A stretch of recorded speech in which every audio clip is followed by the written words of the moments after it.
In the ongoing turmoil of the Russo-Ukrainian war, the latest developments reveal a complex interplay of diplomatic overtures and military posturing. As the conflict continues into its second year, both sides are navigating a landscape fraught with tension, historical grievances, and the weight of international scrutiny. On May 10, 2025, Ukrainian President Volodymyr Zelenskyy firmly rejected a proposed demilitarized zone declared dead in the context of the war with Russia. This proposal, put forth by Keith Kellogg, a former envoy during the Trump administration, suggested a 30-kilometer buffer zone between Ukrainian and Russian forces. Zelenskyy's dismissal came during a press conference alongside leaders from France, the UK, Poland, and Germany, emphasizing that any negotiations must prioritize a ceasefire before discussing troop disengagement. He articulated the futility of a demilitarized zone, stating, "The issue of the demilitarized zone in both directions is 15 kilometers. Why 15 kilometers? And from which line will we measure it?" He underscored the risks of allowing Russian forces to exploit ceasefires for territorial gains, recalling past experiences since the conflict erupted in 2014. This diplomatic stalemate is particularly poignant given the backdrop of international calls for a ceasefire. Zelenskyy, supported by a coalition of European allies, has proposed an unconditional 30-day ceasefire set to commence on May 12, 2025. However, responses from the Kremlin have been notably absent, raising concerns about the viability of peace efforts. The lack of communication from Russian President Vladimir Putin regarding this offer highlights the deepening rift between the two nations and the complexities of international diplomacy amid warfare. Simultaneously, the narrative within Russia remains one of defiance and militaristic pride. On May 9, Putin addressed a grand military parade in Moscow, celebrating the 80th anniversary of the Soviet victory over Nazi Germany. In a display of military might, he vowed that Russia would triumph in Ukraine, likening the current conflict to the Soviet struggle during World War II. The whole country's society and people support the participants of the special military operation, Putin proclaimed as he sat alongside Chinese President Xi Jinping, reinforcing the notion of a united front against perceived Western adversaries. This parade featured 1,500 troops who had reportedly fought in Ukraine, further blurring the lines between celebration and a demonstration of military resolve. The juxtaposition of Zelenskyy's call for peace and Putin's rallying cry for continued conflict paints a stark picture of the current geopolitical landscape. As hostilities persist, both leaders are acutely aware of the stakes involved, not just for their nations but for the broader international order. The potential for escalation remains high, with continued reports of skirmishes and drone attacks despite attempts at establishing temporary ceasefires. As the world watches, the prospect of achieving a lasting resolution grows increasingly uncertain. The upcoming days will be crucial as Zelenskyy meets with leaders from the coalition of willing allies to discuss potential troop deployments aimed at enforcing any ceasefire agreement. The international community remains hopeful for a breakthrough, but as history shows, the path to peace in Ukraine is fraught with challenges. The silence from Moscow regarding the ceasefire proposal leaves many questioning whether diplomatic efforts can indeed pave the way for a resolution or if the cycle of conflict will persist, deepening the scars of war. In a tense backdrop of ongoing conflict, Europe and Ukrainian President Volodymyr Zelenskyy made a significant overture to Russian President Vladimir Putin, proposing a 30-day ceasefire. However, this olive branch was met with an unsettling silence from the Kremlin, further intensifying concerns about the future of the Russo-Ukrainian war, which has now entered its 1172nd day. As the war continues to evolve, both sides are engaged in a delicate balance of military strategy and international diplomacy, with each move potentially altering the trajectory of the conflict. The recent proposal for a ceasefire reflects a growing frustration among European nations in Ukraine regarding the protracted nature of the war, which has devastated large swaths of Ukraine and strained international relations. Analysts suggest that the lack of response from Russia could signify a strategic calculation by Putin, who may perceive a ceasefire as a sign of weakness or an opportunity to regroup his forces. Indeed, the Russian military has been actively fortifying its positions, reportedly deploying an additional 59,000 troops, including 11,000 from North Korea, to counter Ukraine's advances, particularly in contested areas like the Kursk region. While the diplomatic landscape remains fraught, developments on the battlefield continue to unfold. Notably, Ukrainian forces have made significant strides in their military capabilities, exemplified by the successful downing of 2 Russian Su-30 fighter jets using the Magura V-7 naval drones, which were equipped with American AIM-9M missiles. This landmark achievement marks a pivotal moment in modern warfare, demonstrating Ukraine's ability to integrate advanced technology into its defense strategy.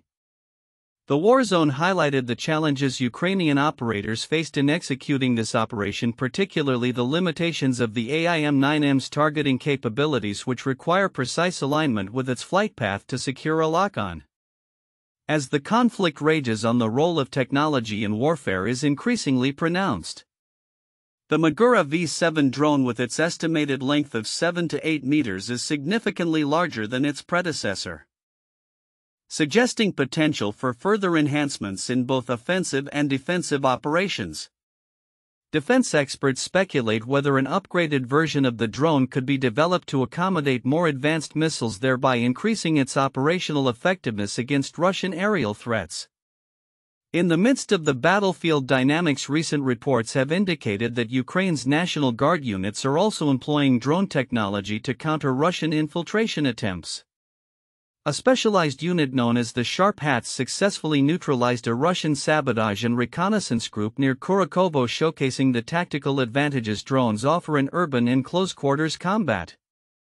This incident underscores the shifting paradigms of warfare, where drone warfare has become a critical component of military strategy for both sides.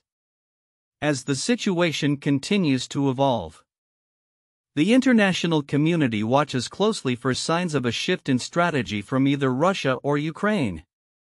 The silence from Putin following the ceasefire proposal may indicate a reluctance to engage in dialogue, but it also presents an opportunity for Western nations to reassess their support and strategy in the region.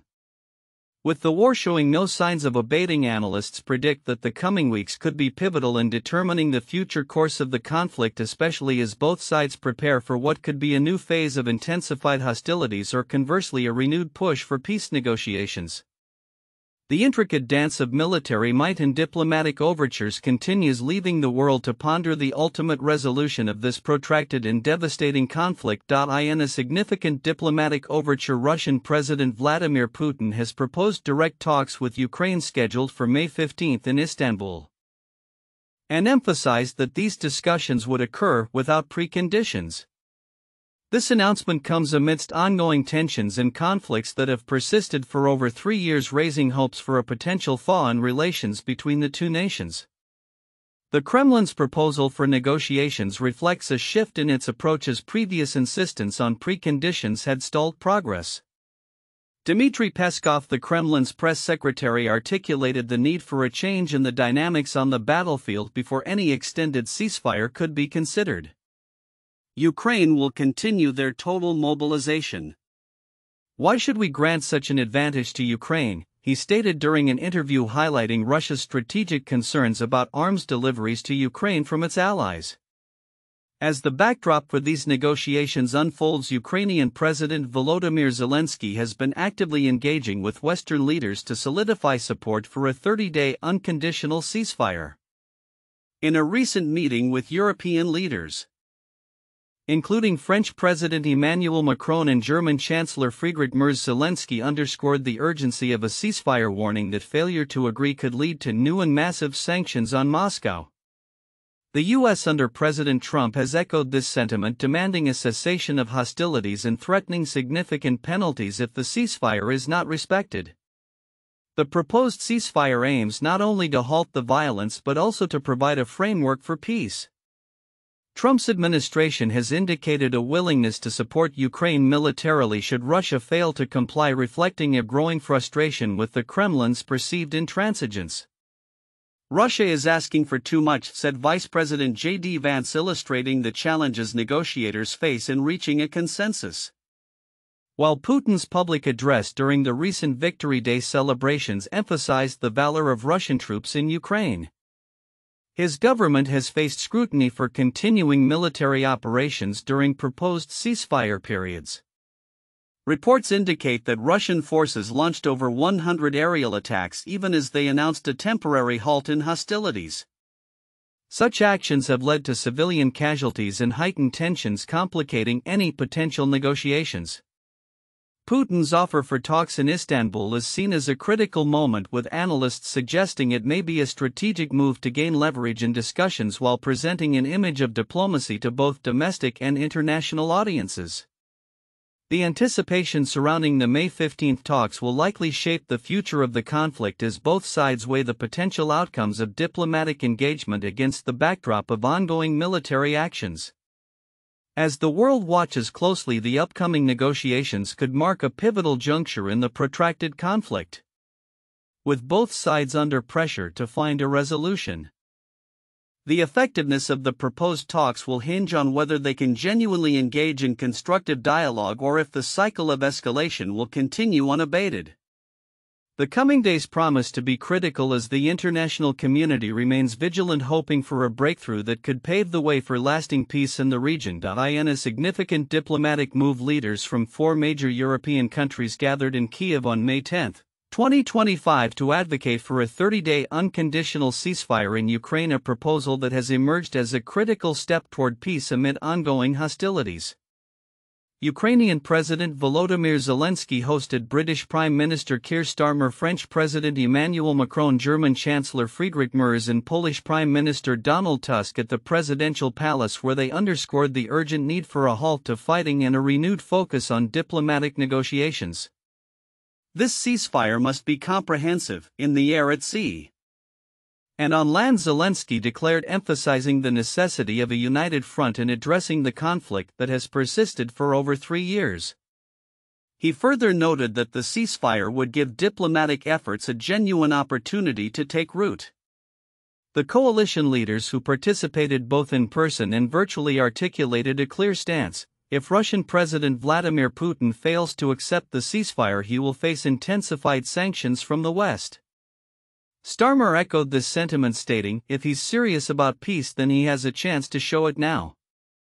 The leaders' proposal is supported by U.S. President Donald Trump, who was briefed earlier in the day, marking a notable alignment of Western powers in their approach to the ongoing crisis. However, skepticism remains regarding Russia's commitment to peace. Kremlin spokesperson Dmitry Peskov dismissed the proposal, suggesting that Western statements were generally confrontational and asserting that Russia was prepared for talks without preconditions. The backdrop to this meeting is a renewed push for peace following a series of escalations in violence, with Ukraine accusing Russia of violating a previous 3-day ceasefire that coincided with celebrations marking the defeat of Nazi Germany. Zelensky's call for a ceasefire is not merely a plea for calm. It also represents a strategic maneuver to apply pressure on Russia through potential international sanctions, particularly targeting its energy and banking sectors. French President Macron, who referred to Ukraine as the beating heart of Europe, highlighted the importance of a coordinated monitoring system, indicating that the U.S. would take the lead in overseeing the ceasefire, with European allies providing support. He warned of massive sanctions, prepared and coordinated between Europeans and Americans, should Russia disregard the truce. As the leaders convened, they also commemorated the 80th anniversary of the end of World War II, lighting candles at a memorial in Kyiv for fallen Ukrainian soldiers and civilians. This act of solidarity served as a poignant reminder of the sacrifices made in the past and the ongoing struggle for peace and security in Europe today.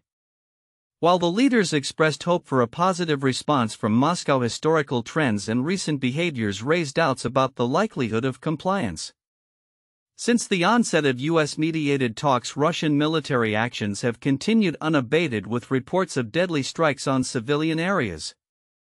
The urgency for a ceasefire is underscored by the deteriorating humanitarian situation within Ukraine as civilians continue to bear the brunt of the conflict.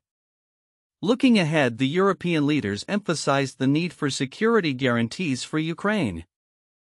with discussions on enhancing Kyiv's military capabilities and potentially deploying foreign troops as a reassurance measure. However, no definitive commitments were made regarding NATO membership, which remains Ukraine's top priority for security assurances. As the world watches closely, the next few days will be pivotal. Should Russia choose to reject the proposed ceasefire, the ramifications could escalate tensions further, leading to more severe sanctions and an extended conflict that threatens not only Ukraine's sovereignty but also the stability of the broader European region. The international community remains poised to react, underscoring the high stakes involved in this ongoing geopolitical crisis.